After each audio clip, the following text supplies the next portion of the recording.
Israel's air defense shield has suffered fresh failures, with Iranian missiles punching through and leaving more than a dozen Israelis wounded as the war grinds on into another bloody day.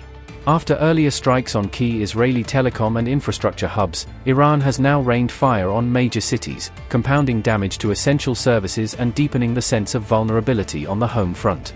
Amid what analysts describe as Tehran's dual strategy of triggering a food crisis and causing phone and communications blackouts, public panic inside Israel is mounting as people brace for further disruptions to daily life. At least 14 people were injured in fresh Iranian strikes on Israel on April 1, according to Israeli emergency services and local media reports. Multiple impacts were recorded in central Israel, with missile fragments hitting sites in the ultra-Orthodox city of Bnei Brak as well as in the Tel Aviv area. First responders rushed to the impact zones after air raid sirens sounded across Greater Tel Aviv, evacuating the wounded to nearby hospitals for treatment. Among the injured was an 11-year-old girl who was reported to be in critical condition after being hit by shrapnel in Bnei Brak during the latest barrage. The Times of Israel and other outlets said the girl had suffered life-threatening injuries from missile fragments, underscoring the growing toll on children and civilians in these attacks. Another boy was seriously injured in the latest missile barrage and was immediately transported to the hospital for treatment. In all, 10 injured people were evacuated to nearby medical centers after the Iranian missile attack on central Israel. In addition, 6 children caught in the blast zone were undergoing medical evaluation, according to initial emergency reports. The Iranian missile was fitted with a cluster warhead, scattering small bomblets over a wide area and greatly increasing the chances of civilian casualties. In a separate incident, a 6-year-old boy was hit by a car while running toward a bomb shelter after sirens warned of incoming missiles. The accident took place in the central city of Rishon LeZion, as confirmed by Israel's Magen David Adom Rescue Service. According to the Times of Israel, the boy is conscious and has been hospitalized in moderate condition after receiving emergency care.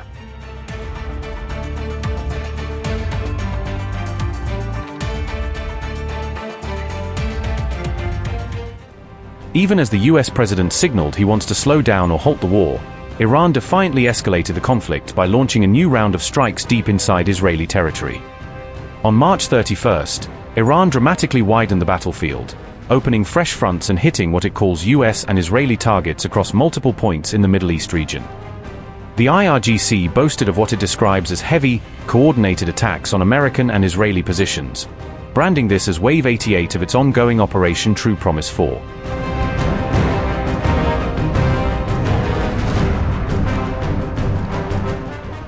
Iran's military claims it has launched drone attacks on what it calls key industrial and high-tech hubs inside Israel, describing them as strategic centers vital to the country's capabilities. Tehran says the March 31st drone wave specifically hit important telecom and industrial centers in Israel, aiming to disrupt both its civilian infrastructure and its wartime logistics.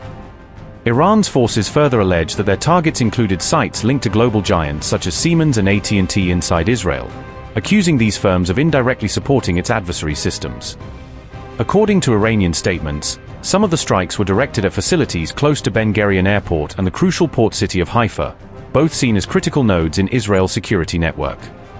Iranian outlet Press TV reported that a Siemens-linked industrial software center near Ben Gurion was singled out, portraying it as a brain hub for advanced control systems. Iran claims the technology developed at this center supports weapons production lines and the design of sophisticated military systems, making it a high-priority target in their eyes.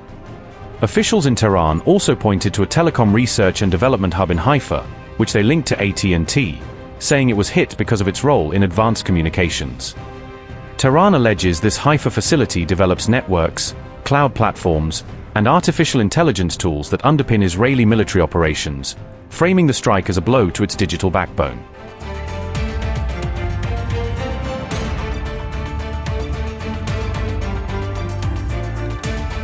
Food and energy prices in Israel have surged sharply, triggering widespread public anxiety as households struggle to cope with higher living costs in the middle of a regional war. There is growing unease as the Iran conflict grinds on and Tehran's regional proxies, including Hezbollah, intensify their involvement along Israel's northern front. Despite the uptick in Hezbollah attacks, reports say many Israelis living in vulnerable northern areas have not been allowed to fully evacuate, deepening frustration and fear. An Iranian outlet, Press TV, reported on March 30th that instability inside Israel is rising, highlighting protests, anger at the government, and mounting concern over the war's domestic fallout.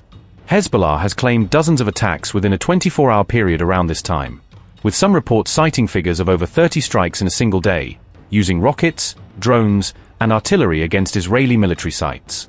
Israel, for its part, has confirmed that several soldiers have been killed and others wounded in recent Hezbollah operations, underscoring the escalating costs on the northern front. All of this has fed a sense of instability, unease, and rising anger toward the Israeli government, as many citizens worry that the combination of infrastructure attacks and rising prices could tip the country toward a deeper food crisis.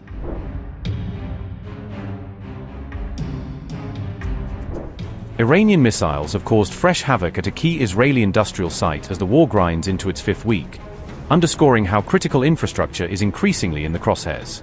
Israeli pesticides maker Adama said debris from an Iranian missile strike had damaged crucial infrastructure at its Maktashim plant in southern Israel.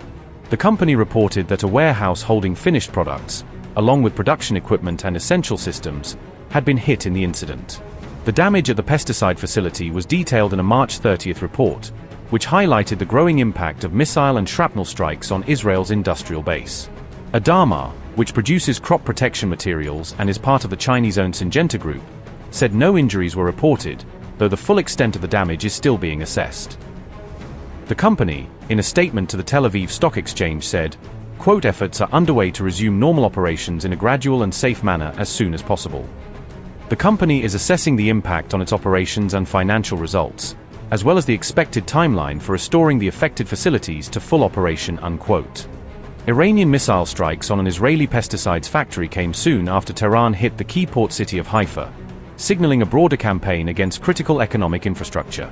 Haifa's port is central to Israel's food security and, according to prior reporting, handled roughly 75% of the country's food imports in 2023, making any disruption there especially alarming.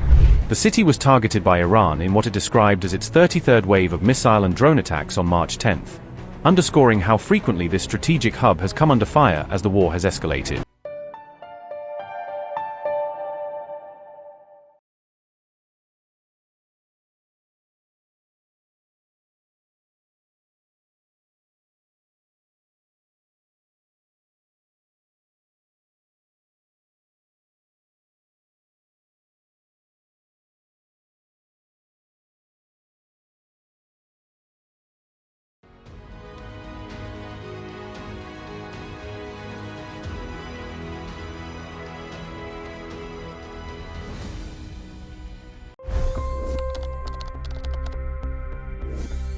$25 crore गरीब गरीबी को परास्त करके बाहर निकले। For the good of our nation, let's work together and let's truly make America great again. The fastest news breaks. Requested PM saying that look, you will have to speak to Putin and to Zelensky. The biggest news makers. The relationship with India is probably the most important bilateral relationship the U.S. will have for the rest of this century. The capital delivered quite an election result today. Expert analysis. The million-dollar question today is how to stop this dance of death. Ground reports. I'm standing at the crossroad of the Kumbh Mela. Behind me are more than 100 entry ghats. Long-form interviews. Exclusionary politics is reflected in Manipur case as well. You don't bother because this is a small state. Deep dive into burning issues. It's often said DRC could be the richest country in the whole world. It's because of what sits underneath. Why exactly did the US topple the Sheikh Hasina government? HD videos. We don't just break news, we break it down.